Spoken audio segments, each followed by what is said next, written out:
అరగండి sir, నమస్తే.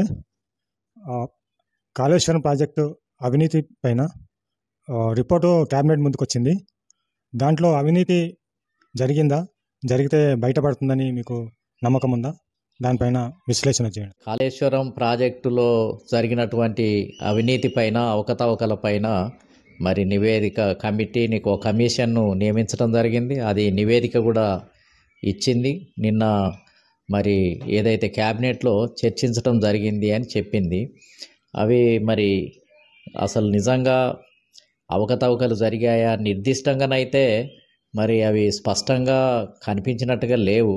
కాకపోతే ఏంటిది అని అంటే అవి వేరే వేరే మార్గాల ద్వారా ఈ అవకతవకలు ఎవరైతే ఈ ప్రాజెక్టు మరి డబ్బు విషయంలో మరి దాన్ని ఏ విధంగా దాన్ని దుర్వినియోగం చేశారు అనేది నిర్దిష్టంగా తెలియాల్సినటువంటి అవసరం ఉంది. ఏదైతే కాళేశ్వరం ప్రాజెక్టుకు సంబంధించినటువంటి విషయంలో క్యాబినెట్ ఆమోదం ఉందా, పెంచిన అంచనాలకు క్యాబినెట్ ఆమోదం ఉందా, లేకపోతే పెట్టిన పెట్టుబడులు ఖర్చు చేసిన దానికి క్యాబినెట్ ఆమోదం ఉందా, లేదనంటే ఆమోదం లేకుండానే డైరెక్ట్గా అధికారులతోటి చర్చించి వారి ప్రభుత్వమే ఒక నిర్ణయం తీసేసుకుందా, ముఖ్యమంత్రి గారే స్వయంగా నిర్ణయం తీసుకున్నారా, లేకపోతే నీటిపారుదల శాఖ మంత్రే స్వయంగా నిర్ణయాలతోటి కొంత పెట్టుబడులు ఇన్వెస్ట్మెంట్ చేయటం జరిగింది అనేది వస్తుంది. క్యాబినెట్ ఆమోదం ఉంటేనేమో ఇంకా దానికి అవకతవకలు జరిగినా ఇంకా ఏం చేసేది ఏం ఉండదు.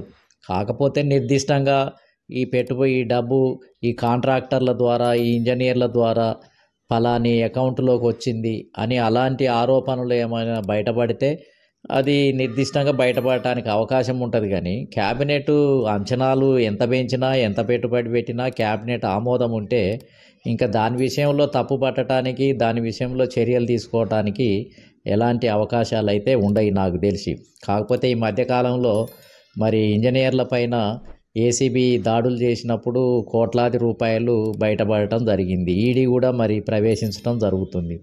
అలాంటి కేసులు ఏమైనా మూలమలుపులు తిరిగి ఏమైనా లింకులు దొరికి నిజంగానే ప్రభుత్వము, మంత్రులు లేకపోతే ముఖ్యమంత్రులకు సంబంధం ఉందని తేలితే మరి ఏమైనా అమౌంట్లు కొన్ని కోట్ల రూపాయలు ఎక్కడి నుంచి అన్నా ఎక్కడికి చేతులు మారినట్టుగా నిర్దిష్టంగా ఆధారాలు ఉంటే అవి రికార్డ్ అయ్యి దాని మీద చర్యలు తీసుకోవడానికి అవకాశం ఉంది. కానీ క్యాబినెట్ ఆమోదం ఉంటే మాత్రము అవి ఆరోపణలు పరోక్షంగా జరిగినా, వేరే రకంగా జరిగినా వాటిని తప్పుపట్టే అవకాశం అయితే లేదు అని. ఇవన్నీ కొన్ని కమిషన్ల నివేదికలు కంటి తుడుపుగా మారే అవకాశం ఉంది.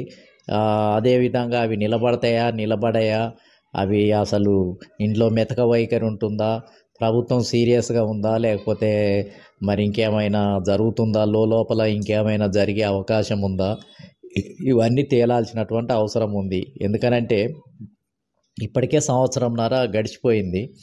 ఇప్పటి వరకు మరి ఇంకా ఏమి దాని మీద నిర్దిష్టంగా రాలేదు. ఇది ఫస్ట్ స్టెప్. సెకండ్ స్టెప్లో ఎంతవరకు నిలబడతాయి, కేసీఆర్కు రిలేటెడ్గా ఎంత ఉంది, నీటిపారుదల శాఖ మంత్రికి ఎంత రిలేషన్ ఉంది, అదేవిధంగా అధికారుల యొక్క, ఇంజనీర్ల యొక్క ప్రమేయం ఎంతవరకు ఉంది, అసలు ఈ ప్రాజెక్టు మ్యాపు ఎవరి ద్వారా తయారు చేయబడ్డది, ఇవన్నీ కూడా నిర్దిష్టంగానైతే చర్చ జరగాల్సినటువంటి అవసరం ఉంది. బహుశా ఈ రిపోర్టు మరి అసెంబ్లీలో పెట్టి మరొక 2-3 రోజులు దీని మీద చర్చ జరుగుతుందా, మరి ఆ చర్చలో ఏం